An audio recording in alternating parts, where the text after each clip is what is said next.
why is having a good, healthy gut important? Well, having a healthy gut is really important for our immune system. We covered the immune system in the previous lecture, and I mentioned it in the beginning that it was really important to make sure that you've got a good gut health for the immunity. Good gut health would be making sure that you have lots of foods in your life that are fermented. These have natural bacteria in them, using things like live yogurts, using probiotic supplements, for example. These are all things that kind of keep the gut healthy, and we'll talk about other things as well. And this in turn helps the immune system.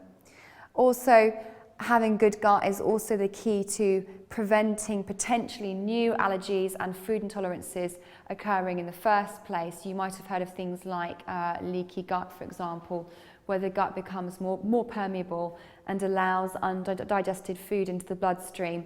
We're not talking about allergies that people have potentially from birth, like peanut allergy. That's a very different kind of thing. These are things that people have developed later on, and what can happen is people start actually collecting more and more problems with food intolerances as time goes by. And also looking at mood as well. Anyone who's more fascinated by the connection between how our gut and our brain work ought to look into that further. It's a really fascinating subject, and anyone with mood issues going on, apart from looking at other things that help mood, again needs to come back to having a look at the gut, and that can be what foods are you eating, are there any foods that actually cause you a problem, and what kind of things you need to look at. Do you have a bacterial overgrowth? Do you have a fungal overgrowth? Do you have a yeast overgrowth? That kind of thing.